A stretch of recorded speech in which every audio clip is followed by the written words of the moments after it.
Assalamualaikum warahmatullahi wabarakatuh. Berjumpa lagi ya teman-teman semua. Pada kesempatan kali ini kita sedikit membahas ya teman-teman tentang tepung apa saja yang pernah kita pakai ya dalam membuat odading dan cakwe ini ya teman-teman ya. Jadi dari sekian lama saya usaha odading dan cakwe, jadi ada beberapa tepung yang pernah saya pakai ya teman-teman. Jadi ini menjadi suatu perbandingan kita ya teman-teman. Jadi mana yang lebih bagus atau juga secara harga mana yang lebih murah kan seperti itu.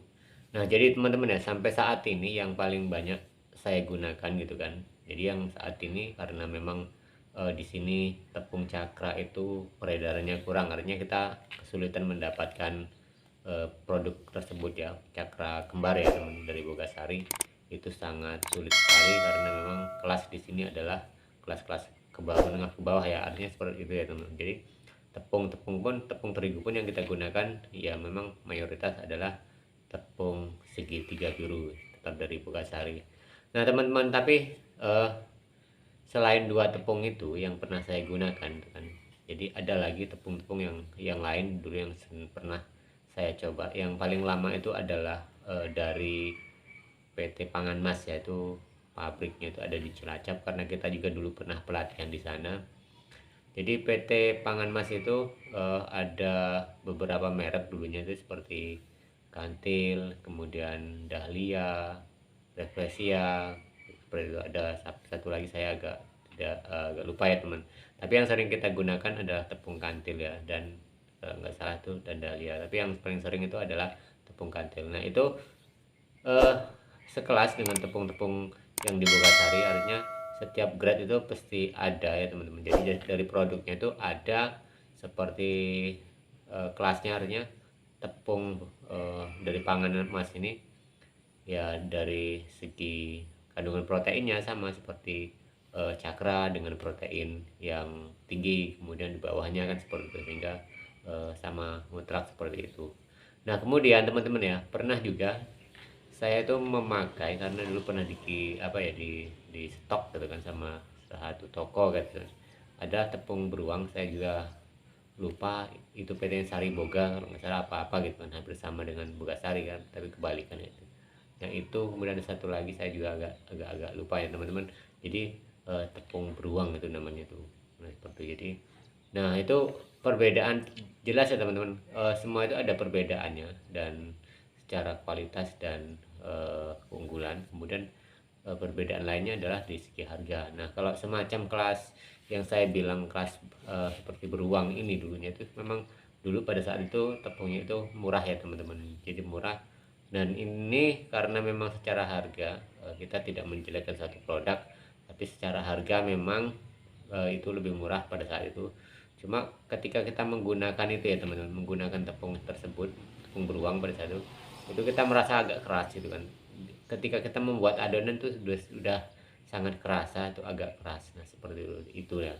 Nah itu secara logika mempengaruhi hasil ya teman-teman. Artinya mungkin secara kualitas juga hasil tidak maksimal kan seperti itu. Nah akhirnya saya kembali lagi ke tepung yang biasa kita pakai, yaitu cakra kembar seperti itu. Nah sedangkan untuk tepung kantil sendiri pada saat itu memang tepung yang bagus ya teman-teman sebenarnya itu kan, tapi karena produk tersebut itu kurang kurang memasyarakat, artinya hanya orang-orang tertentu pada saat itu juga, karena ada sales ya teman-teman yang menyuplai kita. Jadi kita juga dulu itu sistemnya adalah dikirim barang dulu karena kita punya paguyuban itu kan, dikirim barang dulu. Jadi setelah itu habis baru diantar lagi, kemudian kita bayar yang kemarin kita gunakan gitu, seperti itu. Jadi berapa hari kita habis, yaitu seperti itu cara pembayarannya. Nah itu sempat waktu kita di Jogja kan, karena punya paguyuban pedagang bolang-baling ya seperti itu.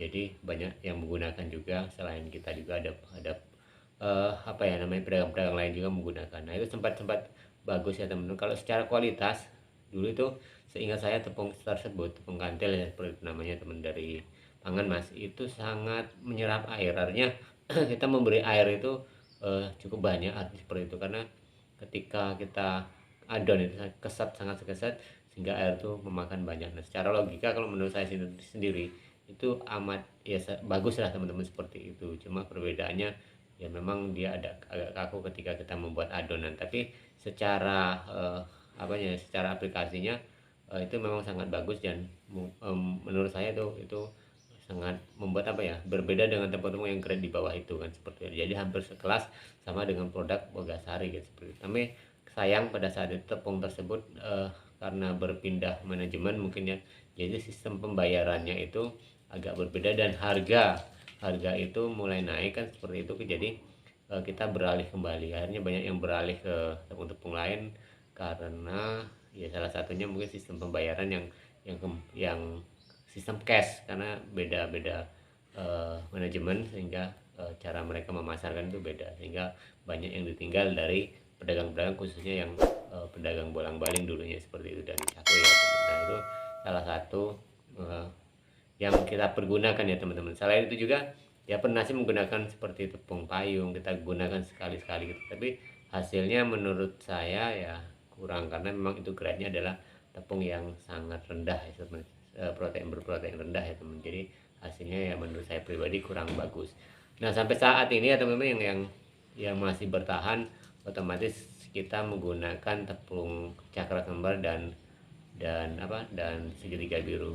Hal ini karena apa ya teman-teman? Karena tidak dipungkiri produk dari Bogasari ini memang sudah sangat familiar di masyarakat dimanapun, di kalangan masyarakat manapun, sehingga kita mencari produk ini ketika kita pindah kemanapun itu pasti ada. Nah sehingga ini yang membuat produk-produk lain ataupun perusahaan lain dari tepung terigu ini itu kalah bersaing situ, sehingga kita juga menggunakan ya mau tidak mau, karena yang paling mudah, karena kita pedagang tentunya memilih produk itu yang mudah didapat dan secara kualitas tentunya bagus. Nah kalau cakra kembar kita harus memang mengakui karena itu tepung sudah lama ya, produk sudah lama dan sangat memasyarakat, dan secara kualitas itu sangat bagus. Begitu juga dengan segitiga biru, walaupun itu punya grade di kelas 2, artinya itu berprotein sedang yang tengah-tengah ya teman-teman. Tapi kalau kita tidak tidak memiliki tepung cakra kembar,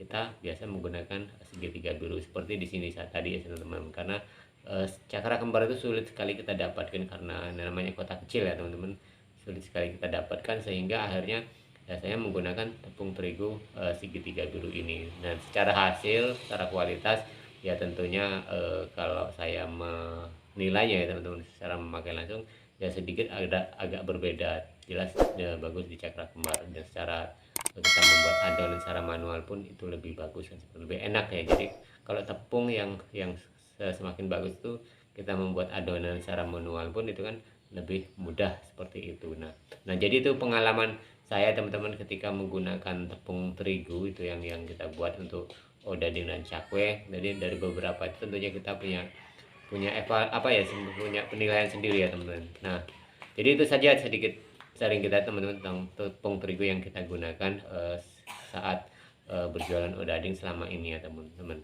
Jadi itu saja teman-teman, kita berjumpa lagi di tayangan dan video berikutnya.